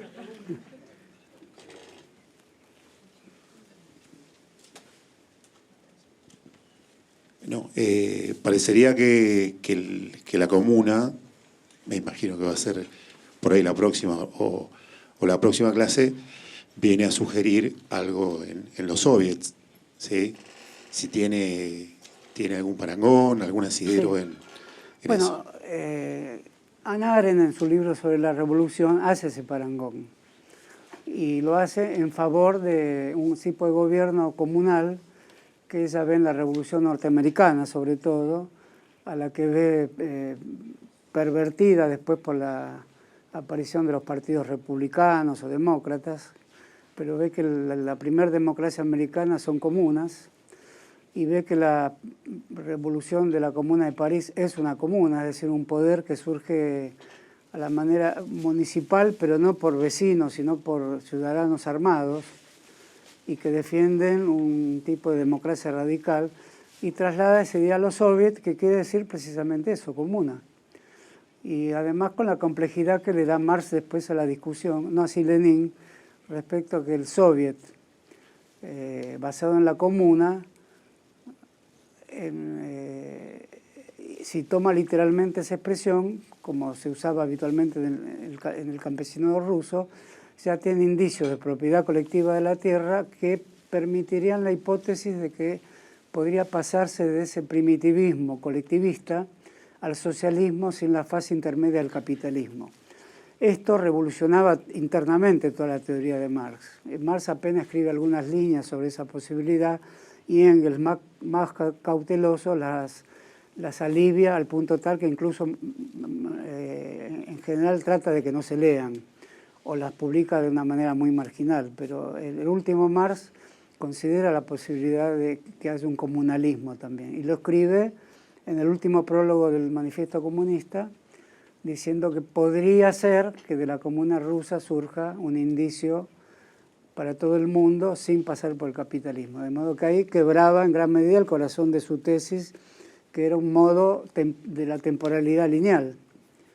De ahí la gran importancia que tiene la idea comunal con su temporalidad más circular, más arcaica, digamos, con un arcaísmo presente en el futuro, digamos, que se hace presente como arcaísmo y en otro tiempo, que no es el que le corresponde, se revela como lo que Marx llamaría el secreto revelado de ese presente. Acá en este mismo texto Marx llama a la comuna como el secreto revelado de la forma de gobierno socialista. Cuando Marx dice secreto revelado, dice es la forma final de una dialéctica, es la forma de la síntesis. El secreto revelado de una forma de gobierno, así llama Marx a la comuna en este libro, ¿no? Pero trasladada a la discusión soviética es la discusión de Lenin con los populistas rusos, que ocupa un enorme capítulo de la historia mundial, diría, ¿no? Bueno, terminamos aquí entonces. ¿Una pregunta más?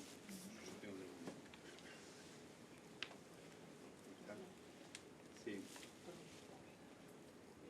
Hola, ahí está. Yo tenía dos preguntas. Una, ¿quién es el ideólogo o quiénes son los ideólogos de la comuna? No me quedó claro. Y bueno, esa por ahora. Y después la otra, ahora la termino de procesar porque estaba terminando de pensar. Pues, perdón, no te escuché. Y ahora la otra te la pregunto después. Ah, bueno, hay que ver si consigo responderte estas, ¿no? No, en principio Proudhon, Blanqui, sí, esos son los dos más importantes. Proudhon había fallecido, ya no así Blanqui, pero son dos corrientes diferentes, la federativa y la jacobina, que es centralizadora del Estado, ¿no? Por lo tanto, la comuna en gran medida cae por las divergencias entre sus jefes militares, y después hay jefes militares de gran importancia, socialistas, uno de ellos Flourens, que es el hijo del mayor biólogo de Francia de la época, que era un socialista que muere fusilado en una de las puertas de París, que estaba fortificada. Era un comandante de tropa. Y después el otro son dos generales polacos, por la razón de que la comuna tiene ese internacionalismo así espontáneo. No solo Garibaldi tiene algo que ver, sino dos militares cuyo nombre me acuerdo, Gombrowski y Dąbrowicz. Parece a ese escritor polaco, pero son parecidos los nombres. No son ideólogos de la comuna, pero son dos militares expertos en la lucha contra Rusia por la independencia de Polonia en las décadas anteriores. Y exilados en París son nombrados generales. Cuando Dąbrowski muere en el frente se produce un enorme silencio, eso lo cuenta Luisa Garay, se produce un inmenso silencio en el combate que respetan los de Versalles, porque de una punta de París traen al Hotel de Ville al cadáver del general polaco. Por eso la comuna tiene ideólogos, sí, diría que hay algunos, Marx envía a su yerno, Lizagaray mismo tiene algún tipo de relación con el marxismo lejana, incluso será el esposo de la hija menor de Marx, creo. O sea, hay flotando un aire marxista, pero en realidad son los herederos del jacobinismo, los socialistas más atrevidos, porque como te digo, el socialismo parlamentario se va a Versalles con Thiers. Thiers es el jefe de la contrarrevolución, digamos. Al mismo tiempo, en su momento, un republicano que lo podríamos llamar progresista, en contra del abuso monárquico. Pero en este momento es el aliado de Bismarck. Y después algo no muy definido, por ejemplo, Louis Michel es un anarquista total, sin gobierno, ni Dios ni amo. O sea, el clásico anarquismo que también convive en la comuna, de modo que es un caldero de todas las ideologías del siglo XX. El diario de Lugones e Ingenieros se llama así por la comuna, socialismo anárquico, y eso sería un resumen de la comuna. Después hay personajes, Louis Febvre, en fin, los personajes se rotan mucho porque el Consejo de la Comuna son 100 personas. Hay estampas de cómo se hacen las reuniones, 100 personas cómo se ponen de acuerdo. Es una Cámara de Diputados a la manera argentina, pero tenía que ser un gobierno parlamentario, con el Consejo Militar, entonces había continuos cortocircuitos ahí, ¿no? Lo interesante era el voto de los soldados respecto a los oficiales. Eso es, mantener un ejército así es muy difícil en cualquier lugar del mundo, solo se mantiene sobre la base de lo que llamaríamos un heroísmo socialista, si queremos poner el rótulo un poco pomposo, ¿no? La otra, Sí. Esta más o menos, ahora no me hagas otra. No, ¿en qué momento surge? Tampoco no lo sabía ni lo sé. Hablaste de la invasión de Alemania a Francia y es posguerra, es posinvasión, que surge la comuna. No, Bismarck quería la guerra porque ya había ganado 2 guerras antes, una contra Suecia, y Francia era un conjunto de condados, Alemania, cuyo poder central estaba en Prusia, de donde provenía el ministerio de Bismarck, que era el señor de la guerra, durante los Hohenzollern, el poder de los Guillermos, digamos. Y la idea de hacer la guerra es de Bismarck, incluso falsifica un telegrama en 1870, un telegrama de Guillermo de Prusia, que era el rey, cambiando una frase, y cuando lo lee Napoleón ahí declara la guerra. Se llama el telegrama de Elms, que es la ciudad donde mandan. Era un telegrama que tenía que ser meramente cortesía. Bismarck lo cambia para poder declarar la guerra, seguro que la gana, así como Napoleón III estaba seguro que la ganaba también. Efectivamente tenía un ejército mucho más numeroso, pero digamos, en Prusia ya estaba la casa Krupp, en fin. Por otro lado, Alberdi tiene mucho. Argentina repercutió mucho. Alberdi condena, o sea, el crimen de la guerra de Alberdi es contra la guerra del Paraguay, pero también contra la guerra de Alsacia y Lorena, que era la disputa territorial, era por Alsacia y Lorena, que quedan del lado alemán. Sobre todo la ciudad de Estrasburgo, que en ese momento estaba del lado francés. Bueno, Alberdi, el crimen de la guerra, lo escribe en 1872, creo. Condena la guerra del Paraguay, pero tiene tiempo de decirle bárbaros a los europeos también. Considera la guerra franco-prusiana una guerra bárbara. Ese es el tema de Alberdi, ¿no? Considera todas las guerras bárbaras. Y uno tendría que decir hoy, si se puede agarrar uno de Alberdi para pensar el mundo contemporáneo, pues el crimen de la guerra es contra Mitre, la guerra del Paraguay, y es contra Bismarck y contra Napoleón III. Así, no tiene que haber guerra, tiene que haber comercio, y saluda la construcción del cable submarino que va desde Buenos Aires a París o a Marsella, que es esa misma época. Entonces, que no haya guerra, pero si hay solo comercio hay globalización. Entonces, no es fácil la opción de Alberdi, pero es simpática el título del crimen de la guerra, ¿no? Y después en la Argentina el bismarquismo fue muy fuerte y en el peronismo fue muy fuerte. Debido, primero, que un fuerte antecedente del peronismo es la obra de Ernesto Quesada, que lo conoce a Bismarck siendo muy joven. Ernesto Quesada es un joven brillante intelectual argentino, uno de los máximos eruditos de la época, cuya biblioteca está entera en Alemania hoy, ¿no? En Berlín, que es la capital de Prusia. Y tiene un poco la idea del movimiento obrero asociado a Bismarck. El jefe del Partido Socialista de la época es Lasalle, que tiene una constitución de tipo fáctico, donde imperan no las leyes abstractas, sino los poderes industriales reales. Y un economista llamado Litz, que inspira al primer peronismo, así como Lasalle inspira a ciertos constitucionalistas del peronismo. No podemos decir que el peronismo sea bismarquiano, pero hay un halo bismarquiano. Al peronismo se le dice bonapartista, etcétera, pero hay un toquecito bismarquiano en algunos hombres del primer peronismo, porque Bonaparte tiene una alianza con lo que él llama el campesinado y que Marx desprecia, ¿no? En el 18 de Brumario hay un claro desprecio al campesinado. Y Lasalle, en cambio, tiene una alianza con los sindicatos socialistas de Lasalle, que era un personaje aristocrático y que tenía una fuerte rivalidad con Marx, por cuestiones que dividen al socialismo argentino también, que es la cuestión del duelo. Juan B. Justo es contrario al duelo, Palacios no. Lasalle es favorable al duelo, Marx no. El duelo es una institución feudal para obtener la verdad, a primera sangre o con la muerte del adversario. Y de hecho Lasalle muere en duelo. Y Marx de Londres escribe una carta furiosa diciendo: el jefe del socialismo alemán muere en duelo por una cuestión de faldas. Parece que muere en duelo con un conde cuya esposa había tenido un encuentro con Lasalle, ¿no? Imagínense Marx, cuya vida privada también siempre está en tela de juicio, pero es el jefe del socialismo alemán muriendo en duelo por una cuestión de pollera. Está mal terminar este encuentro así, ¿no? Pero bueno, esto pasa, ¿no? Bueno, ¿otra más? Pregunta más, quedaron Sí. para una más. Sí. ¿Qué tal? Yo quería hacerle una pregunta sobre Blanqui. Me llamó la atención el comentario que hizo sobre el libro La eternidad por los astros, y ¿verdad? Sí, la Lo eternidad por mencionó. los astros. Ajá.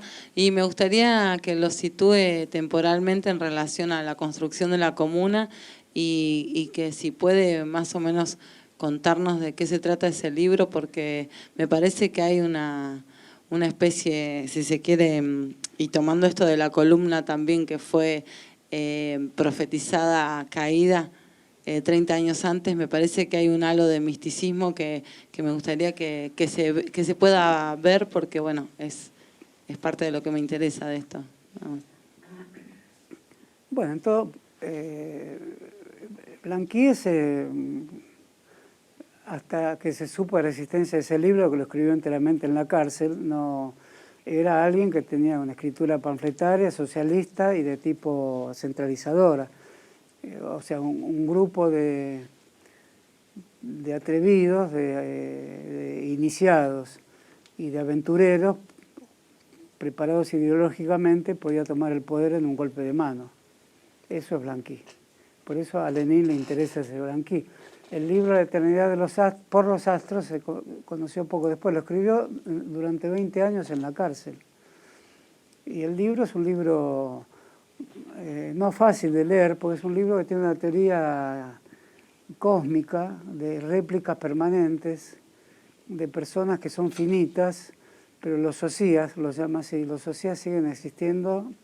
En este momento hay algo igual que se repite en el cosmos infinitamente. Nada de lo que hacemos deja de tener una infinitud en los astros. Y entonces el socialismo se convierte en un sistema cosmológico.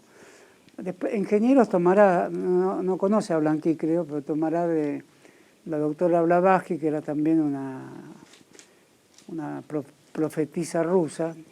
En realidad también era una mística que veía a los cuerpos como reencarnándose, parecido a Blanqui. Blanqui no sería un positivista, pero todo el positivismo en todo el mundo tuvo un fervor, o por Swedenborg, que también es un estudioso de los astros, o por Blavatsky, que es una réplica a las teorías de Darwin, es decir, hay una transmigración de las almas. Lugones siempre participó de esa idea. Toda la obra de Lugones es una transmigración de las almas. Ingenieros también cuando era joven, después cuando acentúa su positivismo, traslada la idea cósmica del cuerpo humano a la idea de humor, a la idea de ironía, a la idea de burla y a la idea de simulación, que es una idea teatral de la vida, ¿no? O sea, nadie es lo que dice ser lo que es. Sería así la conclusión de este encuentro. No, lo de Blanqui es eso, nadie es lo que dice saber lo que es. El conocimiento para Blanqui no es algo que podemos obtener porque no sabemos cuáles son los socias que en este momento están diciendo lo que yo estoy diciendo de lo que yo estoy diciendo. Entonces, esto se está replicando en el universo. Eso introduce un cierto temor y al mismo tiempo que no te convence de tu infinitud, te da una suerte de consuelo superior al de cualquier religión. Eso pensaba Blanqui, ¿no? Pero la próxima traigo el libro, si es que no lo perdí en el camino, porque estuve seguro que lo... El libro tiene muchas ediciones antiguas, de ahí los leyó Borges. O sea, digo Borges porque toda esta literatura se ramifica gracias a que tiene más murallas políticas para contenerla que murallas literarias. Por eso es posible ver qué dijeron los escritores de la época de la Comuna y cómo insólitamente Borges se inspira en uno de los máximos ideólogos de la Comuna. Y Borges no es de ninguna comuna, ¿no? Salvo de la comuna de Palermo, digo. de la Comuna 12. Bueno, muchas gracias.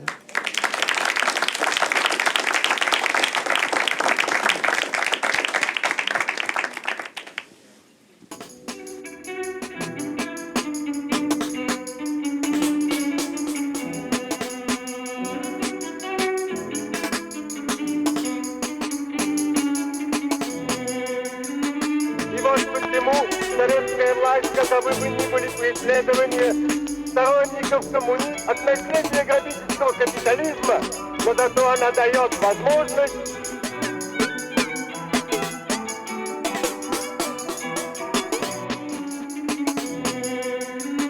И вот почему советская власть, каковы бы ни были преследования сторонников от наследия грабительского капитализма, но зато она дает возможность